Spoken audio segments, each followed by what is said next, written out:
adult. Well, hey, I'm so excited to be here this morning to be sharing the word with you guys as Pastor Nate and Miss Gina are away. If you're a teenager, you've probably heard me plenty of times. You know, you're tired of my voice by now. But this is the first time I get to be in big church with all the adults. Yeah. So you guys are brave for showing up today, but that's all right. We'll see how it goes. No, I'm so excited to be here. I'm thankful for all of you guys. I'm so thankful that Pastor Nate and Gina, they get some time to rest and relax. You guys see them all the time. They work so hard around here. They do so many things behind the scenes. So they're just taking a couple days off, taking a break.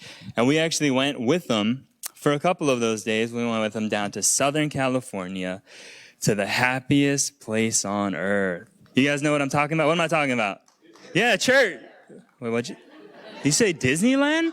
No, we went to church. No, I'm just kidding. Yeah, we went to Disneyland. We went down there.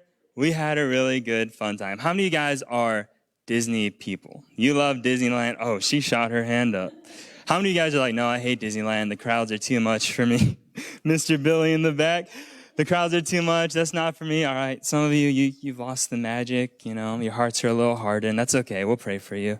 But hey, Kelsey and I, we love Disney. Our last day there, we got there before they opened, stayed till after they closed. We were there for like over 17 hours. We go hard, all right? One of my favorite things about Disney, though, what I love about it is when you walk into Disneyland or Disney World, there's no mistaking where you're at, right? Like when you get in there, you're in a whole new world. You get it? You get it? Whole new world? It's going to be a long sermon. No, you get to go there. You're in a whole new world. It's like this super immersive experience, and that's what I love about it. You can kind of just forget what's going on at home, forget what's going on at life, and for a little while, you're just in Disneyland and in Disney World. But life's not always the happiest place on earth, right? We were talking to a cashier at one of the restaurants there, and we're like, what time do you get off? He's like, 2 a.m. You know, she didn't seem like this wasn't the happiest place on earth for her. And I said, well, at least you get to be in the happiest place on earth, right? She said, well, not if you're working. That's just for the guests. If you're working, it's just work. And that's how life is sometimes, right? It's not always the happiest day. It's not always the happiest place. Sometimes in our lives, we go through some hurts. Sometimes we go through some pains. And often those pains, often those hurts can come by people that are supposed to be the people that love us. Supposed to be the people that are there for us. Supposed to be the people that are the ones who support us. But sometimes those that are closest to us can be the people that hurt us. And now we're going through, and Pastor Nate asked me to preach. I was praying about, man, what should I preach about? What should we talk about? And he suggested, and I thought it was a great idea, that we just preach of what we're preaching in youth groups so you guys get to see what our teens are learning. Right now we're going through a series called Justice for All. It's called Justice for All. We're going through this series. We're talking about some biblical aspects of what justice is. What does the Bible say justice is? What does it say that it isn't? And specifically today, we're going to be talking about what do we do when someone is unjust to us, when someone hurts us, when someone wrongs us. What are we supposed to do when we have that hurt, when we have that pain, when we have that baggage in our lives? And I was thinking back to a time of when I was hurt in my life by someone close to me. Someone close to my life, it kind of hurt me, something I still think about a little bit. I grew up, I'm the youngest of 5 boys, all right? I'm the youngest of 5 brothers, so I have 4 older brothers. So I've been hurt a lot, all right? I have 4 older brothers. So I got these 4 older brothers, but 3 of them are my half-brothers. So I've got 2 from my dad, 1 from my mom, and then I have 1 brother who's adopted. And I was the only brother, the only sibling at the time, living in the household where both of my parents were married. So we were all living there. That kind of created some friction sometimes, maybe some perceived favoritism, like I was the youngest one, the only one from the marriage. And sometimes that kind of boiled over. Well, I remember this one time, my brothers were outside with their friends playing football. Now, my brothers are a bit older than me. Like, the closest one to me is 4 years older than me. So they invited me to play football, and they never do this, right? Then I'm just like the little brother. They never let me go outside and play with them. So they say, hey, you can come out, you can play some football. And I was so excited. I was going to go play with the big kids, play some football with the big kids. So I get out there. But the problem was, when I was like 12, 13, I was kind of short. You know, I was like maybe Pastor Nate's height, like a little shorter. Don't tell him. We'll delete that from the live stream, all right? I was a little shorter. I was a little chubbier. Like, I wasn't super athletic. but they invited me to go play with them, so I was going to go play. I was going to have a good time. So we're playing out there, and my family were super, super competitive. Any of you guys competitive in here? Yeah, like this might as well have been the Super Bowl. We're out playing in the parking lot, but it might as well have been the Super Bowl. So we're out there playing, we're going at it, and then we get to the final play of the game. Final drive of the game. I'm on my brother's team, and if we score, we're going to win, right? If we score a touchdown, we're going to win. So my brother's the quarterback. He goes back, he hikes the ball. I'm running out there. I'm the wide receiver. I'm going out, and I'm wide open in the end zone. Wide open, nobody's guarding me. There's a reason why no one is guarding me. Couldn't catch a football. So I'm over there. I'm waving at my brother. I'm open. And to my surprise, he threw the ball. He trusted me. He threw the ball to me. So I'm standing there, and then the ball comes toward me, and it bounces off my hands and onto the ground, and we lose the game. So I was there. I was hurt. My brothers finally let me play with them, and I messed up. Remember I said our family's a little competitive?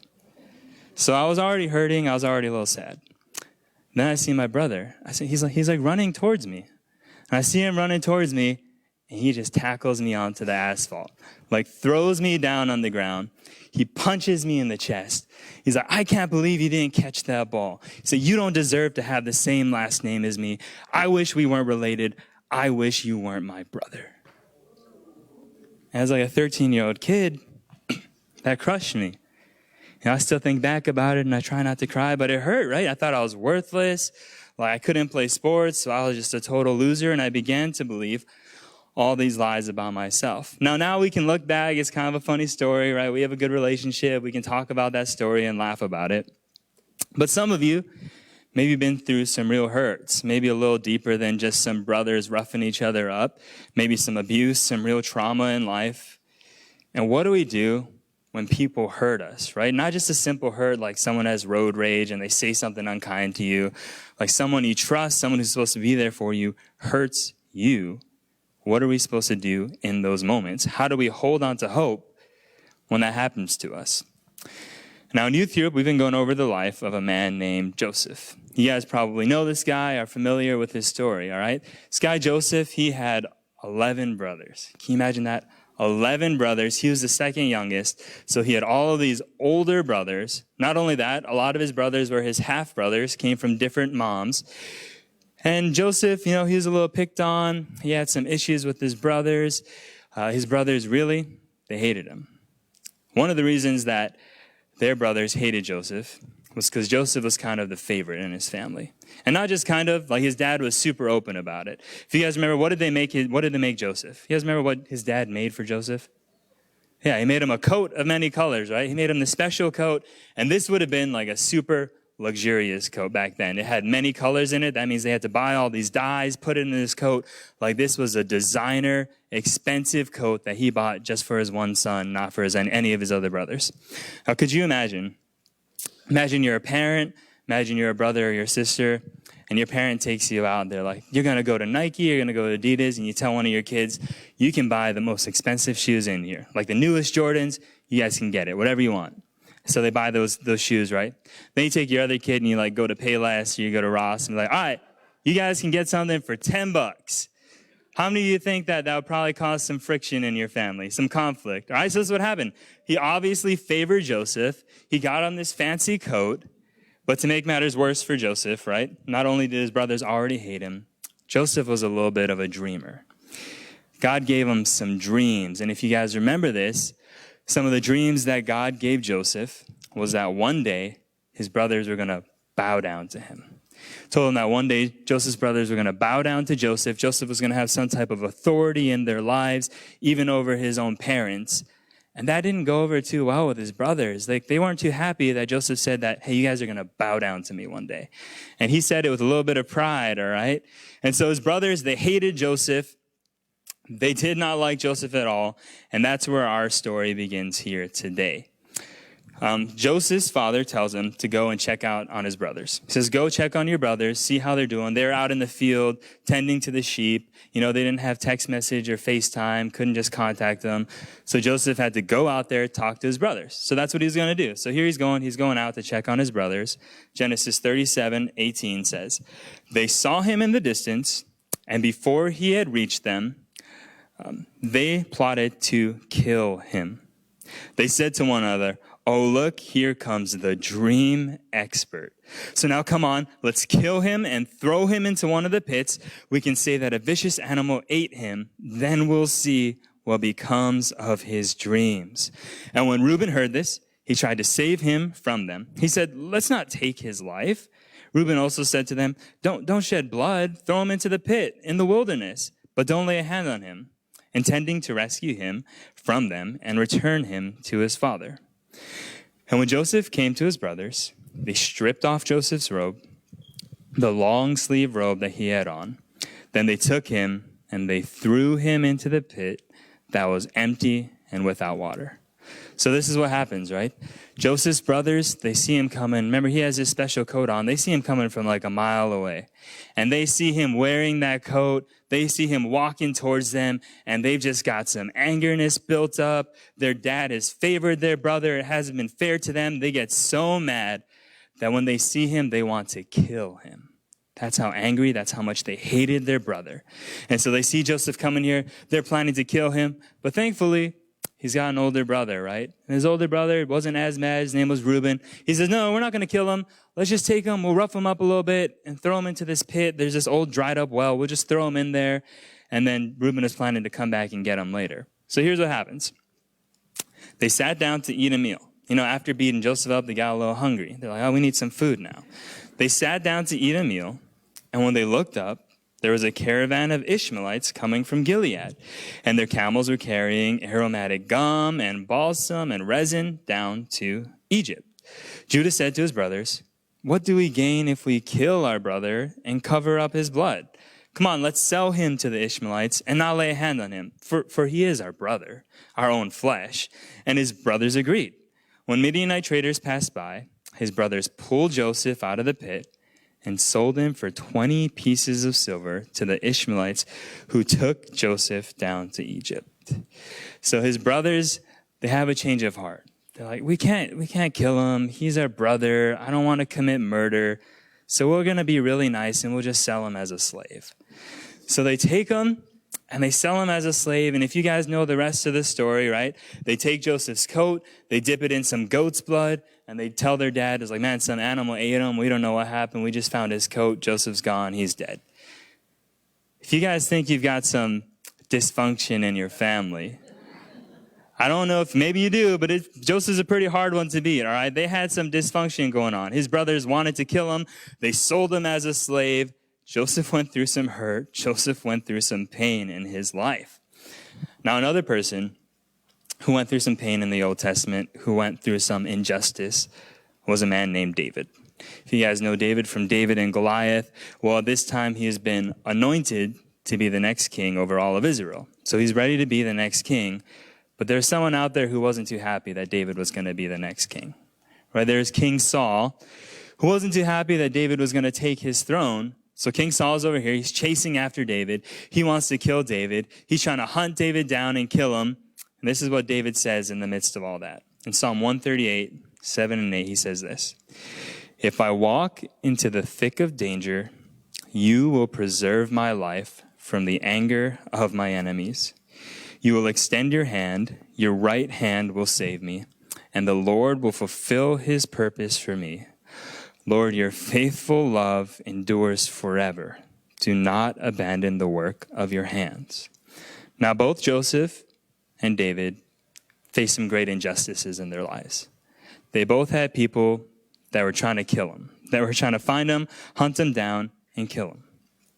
But if you follow their lives, you'll find out that later on, David becomes a man after God's own heart. He becomes king over Israel, one of the best kings there was. And Joseph comes over. He becomes the second most powerful man in Egypt, and God blesses their life throughout that whole walk. But even though there was so much hurt in their life, even there was so much pain and injustice that happened to them, they were still able to walk with God. And that's because their foundation was in Jesus. Their foundation was in God, and they trusted him no matter what the circumstances had. No matter how much hurt, no matter how much pain they've been through, they knew that they can trust in God. Now, that's easier said than done, right?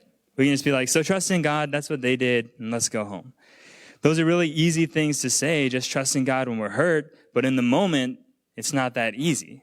In the moment when we're hurt, when someone does that to us, when we look around this world and we see all of the injustice that's going on, it's so hard to hold on to hope, even when there's injustice. So how do we do that? There's 3 simple ways. 3 ways that we can do that to hold on to hope, and then we'll be done.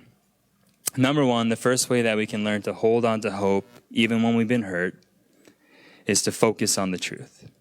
To focus on the truth. Philippians 4:8 says this, "Finally, brothers and sisters, whatever is true, whatever is honorable, whatever is just, whatever is pure, whatever is lovely, whatever is commendable, if there is any moral excellence, and if there is anything praiseworthy, dwell on these things." We can hold on to hope when we focus on the truth. This is what happens when we're hurt, right? Maybe someone hurts us in your life, and we just go, man, they're just like the worst person ever. They shouldn't be alive. I don't want them to be alive. Well, that's not necessarily the truth. Maybe they made a mistake. Maybe they just hurt you on accident. Or we think this, well, I'm never going to get close to anyone ever again. Like, I've been hurt. This person hurt me. I'm just going to isolate myself. I'm never going to talk to anyone because the world's just out to get me. Everyone wants to hurt me. No one wants to help me. And we start believing these lies. One of the ways that we can hold on to hope is to focus on the truth, to dwell on that which is true, that there are people out there are people in this church that love you, that care about you. If you start believing these lies like I did of my brothers when he said that to me, if I'm unworthy, God says you're worthy. Says that I'm not good enough. No, through Jesus Christ, I am good enough because of what he's done for me. One of the ways that we can hold on to hope, even through hurt and pain, is to focus on the truth. The second thing that we can do is to remember that God is able to redeem evil for good. Remember that God is able to redeem evil for good. Romans 8:28 says this, "We know that all things work together for the good of those who love God, who are called according to his purpose." Now, this verse doesn't say that you'll never get hurt in life. Right? This verse doesn't say that people aren't going to hurt you. We live in a sinful world where, unfortunately, hurt and pain are going to happen. But God says that those hurts and those pains are going to work out for good in the life of those who are seeking after and serving him. When you think of the injustice that Jesus was crucified on a cross, that they literally killed the Son of God, that they killed Jesus, they hung him up on a cross, the greatest injustice that has ever happened in our world. But God took that injustice and he redeemed it by raising Jesus from the dead. And because of that, that's why all of us here are here today. We've trusted him as our Savior, and we can have hope knowing that we have an eternity in heaven when we accept Jesus as our Savior. And he took this atrocity of the murder of his own son, and he turned it into something beautiful. He turned it into hope in our lives.